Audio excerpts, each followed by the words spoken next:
Yes, is, and that's on my chest. Miss Spivey is the best, and I can't take credit. I just happen to be blessed. I got a message to share. Listen if you dare. Don't follow the shadows. Look up and see clear. I swear it's like Plato's allegory of the cave. How can I free people who choose to be slaves? I try until they put me in the grave. I promise the world I save. I'm focused. My first guest here on the Rising Spivey Show is the Mr. Tommy Taylor Jr. What's up? What's up? How are you today? I'm doing very wonderfully. How are you? I'm doing good. So this is my first episode on DCTV. You are my first guest on DCTV. Well, congratulations. I'm glad to be the first. And that's necessary because you have a home at DCTV. You have a great show, the Tommy Taylor Jr. Show. Well, thank you. Tell us about the show. Well, I'll tell you about the show.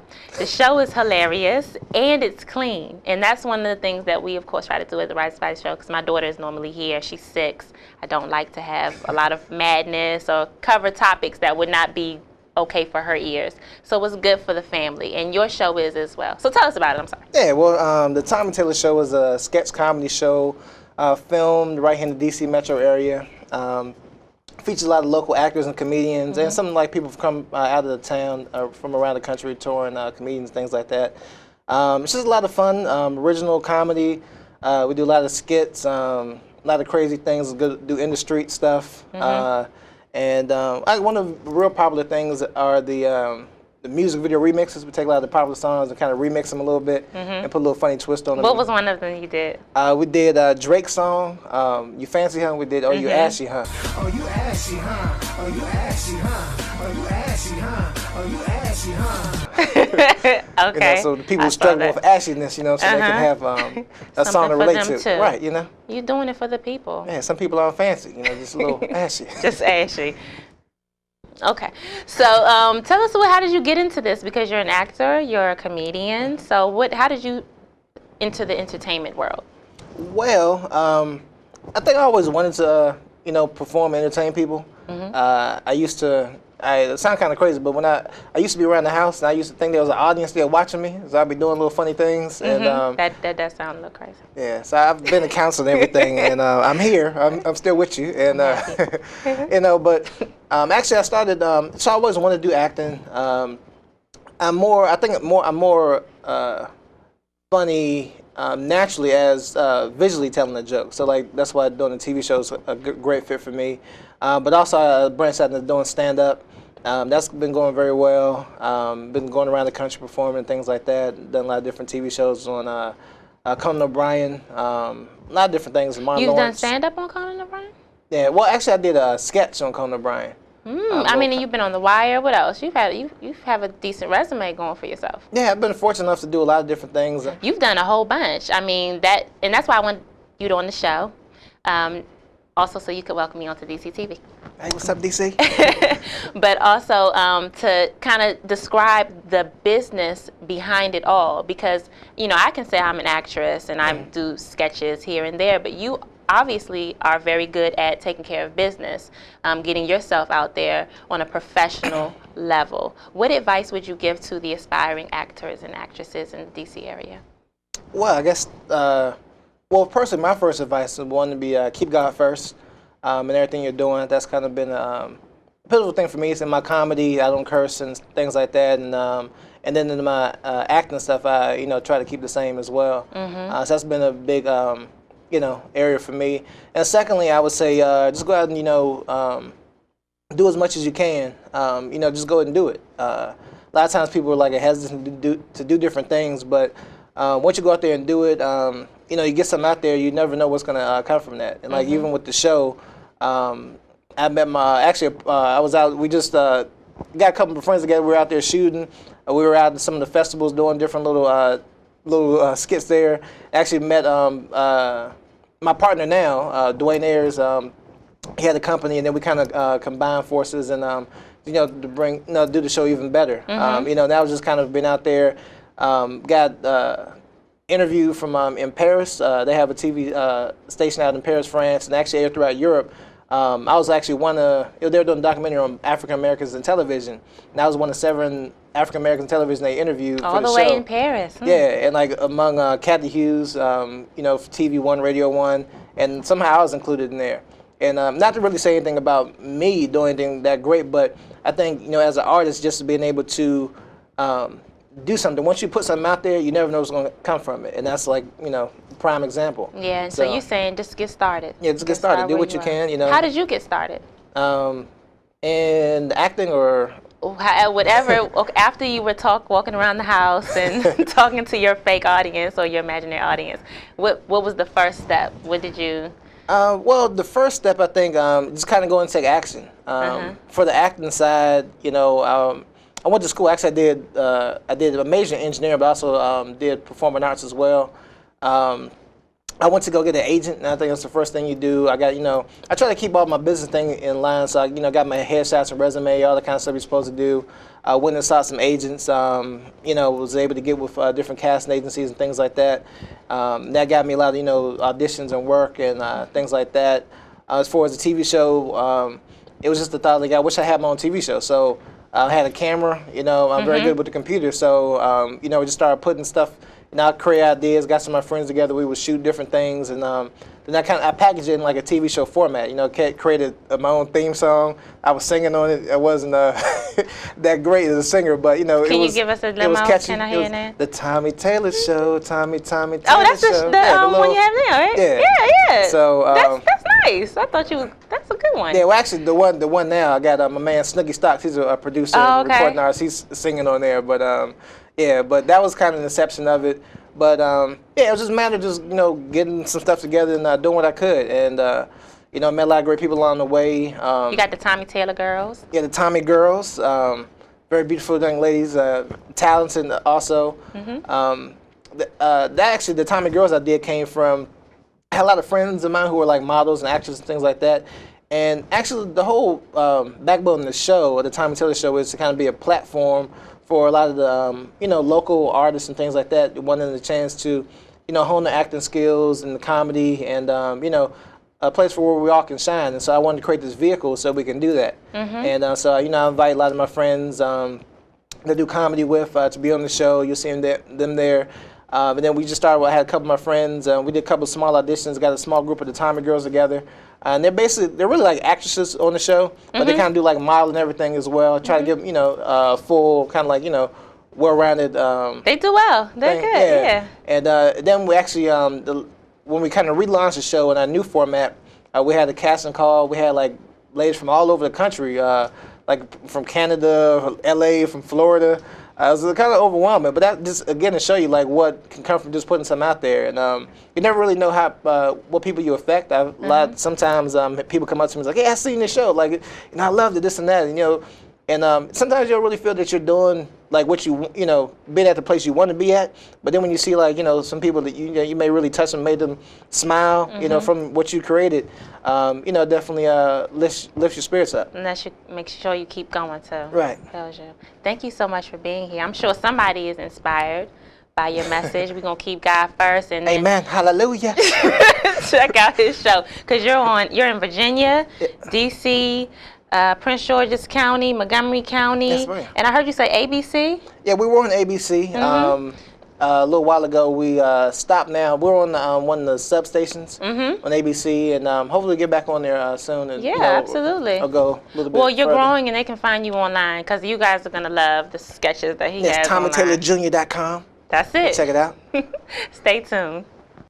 My next guest is the beautiful Miss Marcia Wright. She is here to help us understand more about entertainment as it relates to law. Thank you so much for being here. You're ever so welcome. Thank you. I already told her, and I'm sure you guys see, she is absolutely stunning. Thank you. She's beautiful and smart because she's a lawyer. Tell us about the Wright Law Firm. Well, the Wright Law Firm is a firm that I started approximately 2 years ago.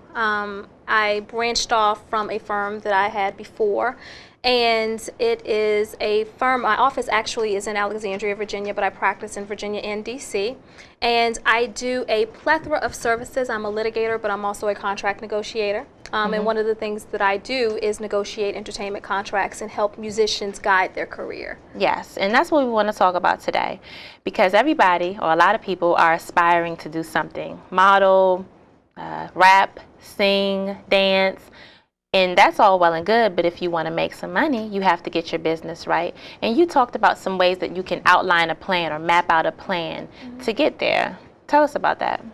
Well, it's definitely important that artists understand that whatever their art is, making that art is just half of the picture.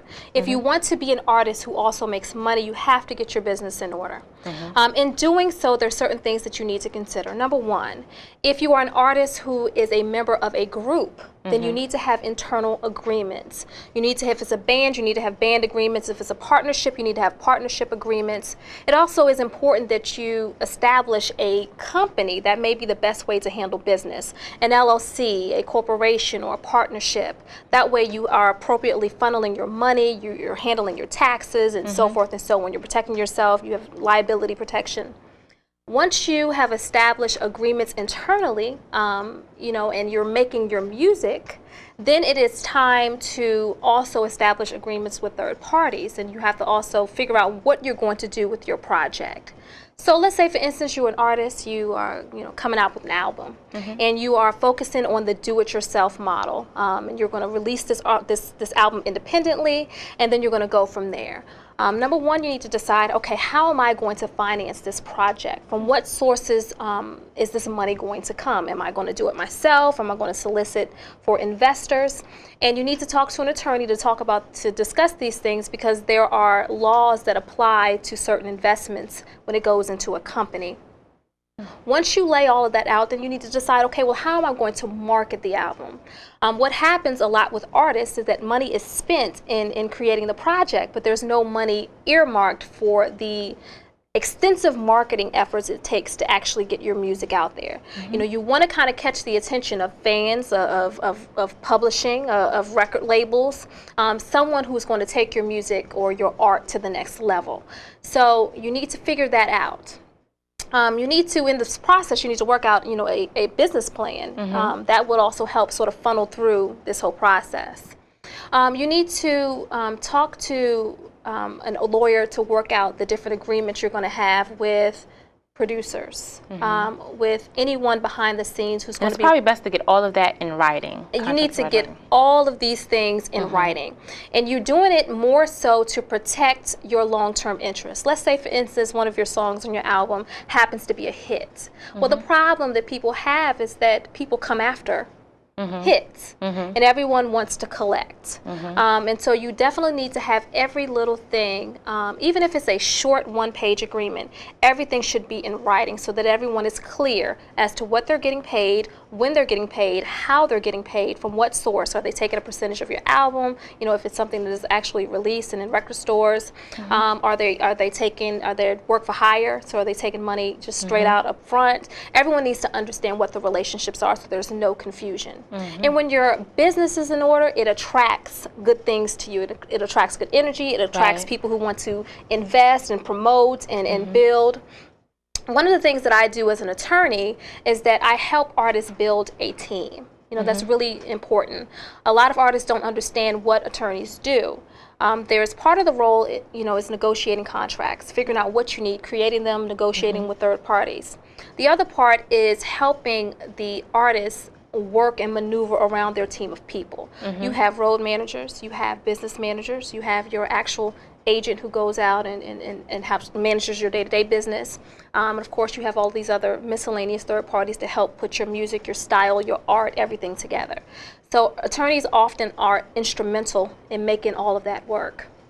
There are some attorneys, depending on, you know, what market you're looking in, who also go out and shop your record in hopes to create a deal. There are very few attorneys who do it, but there are some who do that coupled with actually doing your day-to-day contracts. And then there's some who also act as managers, especially when you have new artists who haven't built enough attraction to garner a manager who can actually really help them get somewhere. So sometimes they rely on their lawyer to guide their career. So, you know, I often will take an artist and I will give them guidance as to branding and marketing, you know, maybe even song titles and image, but then I also guide them as to where they go. And if I have contacts, which I typically do, and most lawyers do in other areas, you're able to call that contact and say, hey, listen to this particular album, or listen to this particular artist, look at this on YouTube, or look what they put out on the web or on iTunes. And that helps garner a buzz from a professional perspective with that particular client. Tell me about the branding, because as I'm growing on the Rising Spivey show, I'm trying to build a brand. I'm trying to find what my brand is so that I can make sure that people know that. Tell me about the importance of that. Branding is extremely important. Your name and your image and its consistency is very important. When a artist chooses a name, they need to do some research to make sure that name is original and unique. You don't want to ever be in a situation where you're competing, both domestically and internationally with another artist, because it affects your sales, it affects your ability to perform other places, and so forth and so on. So you need to figure out an original name, and you need to trademark that name. It will be a service mark, and once it's on goods, it's a trademark. But you need to make sure that that is protected. You need to buy a domain, and you need to keep that and be consistent as to how you place yourself on social networks, how you place yourself in print. And that consistency is probably the biggest part of branding. It's just being very, very mindful of what your image looks like at all times. You are really inspiring me right now, because you got it all. She got it going on. You know what you're talking about. She's absolutely beautiful, and now I feel like I know something and I can move to the next step. Thank you. You really have inspired me. Thank you. Thank you so much for being here. Please come. You gonna come again? I will absolutely come again. Whenever you need me, just call. I think I have more questions, but I'm not gonna sit here with Miss Marcia Wright and not know what I'm talking about. I'm gonna do my research, and we're gonna get back and definitely put this together for the Rising Spivey show and for you all too. Thank you. You're welcome. Okay, so I'm so excited right now because Black Boo from Mambo Sauce is on my show. Let me give y'all some history. I was leaving my parents' house one day, and I was driving, and I'm not really a go-go person. I'm Prince George's County. I've never been to a go-go before. I'm not against go-go or anything like that, but I heard this song on the radio, and I'm like, okay, this is just another go-go song. I'm about to change the station, and then somebody starts rapping. I'm like, hold up, he's rapping right now. This is a go-go song, and they actually flowing. And I'm talking about Welcome to DC. Right. Like, what was it? Birthed in Our Backyard. That right. I was like, okay, who is Mambo Sauce? What is this about? Then I get online. They had a excellent drummer, female drummer. So I have been a fan of you all for so long. I'm so happy that you're on the show. How are you today? I'm great. Thanks for having me, for real. I'm really excited to be here as well. You're doing a great job. As I told you off camera, you're natural. I'm trying. I'm happy that you're here. You're doing a great job. You're an excellent MC. You command the stage. A while ago, I went, because I frequent the Up and Up open mic. Right. And one time I was thinking, like, I need to know how because you all know I used to rap, or I did, or something like that. I used to. You still have it. We'll get to that in the next chapter. Okay. We'll get back to that one day after I get this locked down. Right. But I went there, first of all, and he was the host, so he was very welcoming to me. And then I noticed how well he commanded the stage. You are excellent at what you do. Thank you. To be honest with you, Up and Up, that's my first time really hosting. And they asked for Mambo Sauce to be the house band. And so I wanted to just slide in some kind of way. So I asked, could I host? And I didn't know. I didn't know that it was going to be what it is today. It was kind of natural, and from that, Up and Up was giving me the opportunity to springboard to do other things. Like I'm trying to host parties now, and I'm throwing my own little karaoke Mondays and stuff like that. So it's giving me the confidence to know that this is something that I can do. But you all are excelling. You are excelling in this business because you all just went on national tour. Yes, our first national tour. That's major. Yeah, it was exciting. It was everything. It was work as well. I want people to understand that when they think of the music industry and they think of touring and stuff, yeah, it's great to see all of these cities, but it's a lot of work that goes along with it. And then you have to deal with the people who you're being with for, you know, countless days or whatever, and different personalities and so forth and so on. You all were on the bus for hours and all of that good stuff? Yeah, we had an RV. We rented an RV, and that's good. yeah, we went around everywhere, man. We went to, I think we went to Chicago, we went to Detroit, New Mexico, Oregon, California. What part of California? We went to San Diego, we went to Los Angeles, and we went to Sacramento. Everybody knows I love California. Right. I want to move there.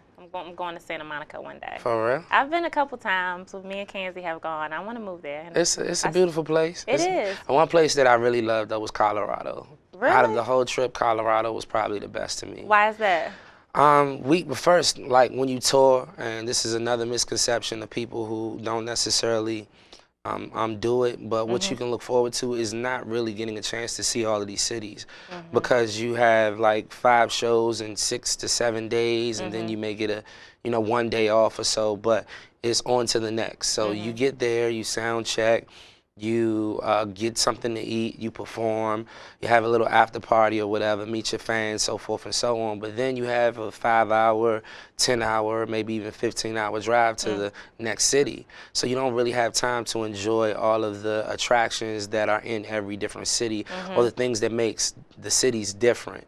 When you're on tour and you can wake up in a different city and it looks like the same place that you were last night, you know. So, but Colorado. Isn't that a wonderful revelation to even have? You on a national tour to have that experience. That's huge. I'm definitely excited about it. It was definitely fun. It was good to see different faces every night and people just appreciating your music no matter where they live. So.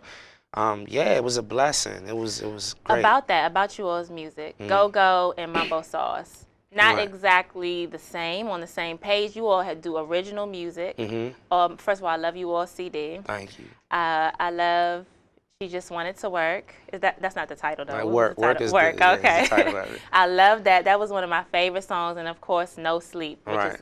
which unfortunately was my thing. But Twink had got on me one time about that. About you need sleep. Yeah, I think I push it too much sometimes. I feel you. It's a lot of work. I understand.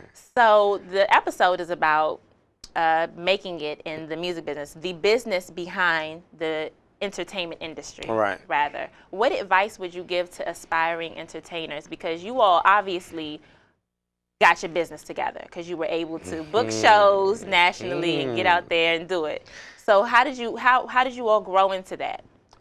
Everything that glitters isn't gold. Let me first say that. Mambo Sauce has been through a lot throughout our conception. Since the conception of Mambo Sauce, we've been through a lot. Mambo Sauce started by a guy named William Johns Malachi.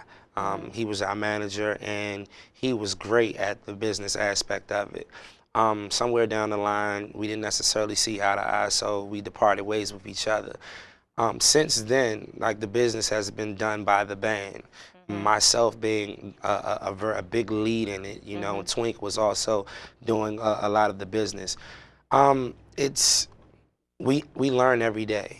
Like, even on this tour, coming back from this tour, we've actually restructured our business format, because when you go and you see how people really, you know, do business, like in DC, one thing about Go-Go in general is the business is not necessarily great in a sense, you know, like we market to the same people every day. We sell PA tapes to get people to the show, you know, when for real you're supposed to be getting people to the show to sell albums. So the only thing I can say is just to be open to learning, to know that you don't know it all, to know that, you know, it's going to take a lot to get to where you want to go. Because Mambo Sauce, even though we're fairly successful, living in the glass house, we don't necessarily think that we are what everyone says we are. We don't believe the hype. And believe it. I hear you. Believe it, absolutely. You know, I know what you mean though, because sometimes people say, okay, you doing it big and everything, you got your show and everything, And I feel the same way. It's so I know what it is. You see how far you want to go, or how much further you can go. Exactly. So, and you see the struggle that it's taken to even get to this point. And the fruits of your labor is not necessarily what you think they're going to be at a certain point. Like a lot of people, I was looking on Twitter the other day actually, like I do a search of Mambo Sauce every now and then, and people were saying, you know, Mambo Sauce is probably still eating off of that Welcome to DC money. To be honest with you, the money that you think that we got from Welcome to DC is way different than what we really got from Welcome to DC. So the fruits of your labor is not necessarily what people think it is. And the fun and everything that they think comes with touring and comes with, you know, playing a sold out show and so forth and so on. It's not necessarily what they think it is too. Behind closed doors or off the stage, it's a lot more business that has to be done. It's a lot more tedious work that any normal person wouldn't want to do. But because you love the music and because you know where you want to go, you make yourself do these things. Like I'm quite sure it's a lot of things that you have to do for this particular show that, you know, you probably wouldn't want to do, but the overall goal is you want this to be major. And so these tedious things mean nothing to you in the grand scheme of things. But someone from the outside looking in just think that you just walk in here and you sit down and exactly, but that's not the case. Not at all. Yeah, not at all. The 48 hours before this happens, I'm going crazy. I'm a mess. Exactly. Because I just want to make sure everything goes as perfectly as possible. But how did you get into music? How did you jump into becoming an MC? How did that happen? When I was young, I had my cousin. He was into music, and he passed away 5 years ago. I think maybe 6 years ago he passed away. And I was a singer, actually. I had the little chipmunk voice or whatever, and he would make me sing all the time. And I was a great singer. So one time I went to this, my mother kind of tricked me into going into a choir rehearsal. She told me it was going to be a play. So she wanted me to go to the choir rehearsal. To the play, but when I get there, it's a choir rehearsal for church. And my godfather is She tricked me. She didn't think you would be down with the choir. Yeah, I wasn't really I didn't really want to perform like that. So when I went to this rehearsal, my godfather was on the piano and he was teaching the choir and everything. And he said, well, look, you know, we need a lead for this song. And he knew that I could sing. So I'm just sitting, I'm not sitting with the choir, so he asked me to come and sing the lead. And I went up and I sung the lead and everybody welcomed me. So I started with this choir called the Images of Unity. And that's where I really started to love the stage and performing and so forth and so on. When I went to college, I had a brother by the name of Ahmed who was a rapper. And he would come to me and say, you know, why don't you sit down and write a rap? And I played basketball, so we had some off time, so he made me write a rap. And then when I wrote the rap and I spit it for him, he was like, look, you need to continue to do this. So I actually started rapping when I was in college. That wasn't my first love. And ever since then, I've just you know, grew a passion and a love for it. And I love it. I'm going to play as we close my favorite song. I'm serious. This song right here, the first time I heard it, again, you know music is good when you know where you were when you heard it. Just like Welcome to DC. Wow. When I heard Run On, I was in my room and I was just so impressed because I know them. And it was like music that, you know, it was just, and I was like, I know these guys, and it was great. Godzilla, Run On. Thank you very much for being here. Thank you for having me. And I wish you much success. And I wish you success too. I'm quite sure that this is going to be grand. Thank you. No problem. One of my elders told me that over a game of chess. You been through many tests and got some more on the way. You got so much to do and so much more to say. Don't let another stand in your way. You run on. And I run on like sentences. And my main objective never been the Benjamins. I run on just to feel a win in my face, or better yet, just to get it in. In this race of life, so many can win if they only compete.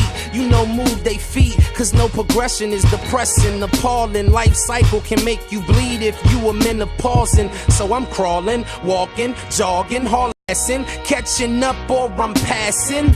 And the haters is my asthma. Crabs in the burrow, they attached to my pearl, trying to pull me south. But I got too much passion, my heart is too thorough. While they trying to pull me in, I'm trying to pull them out. See, See, adversity is nothing new to me. Obstacles make a new of me, and struggles just two to me. So really, what the hell?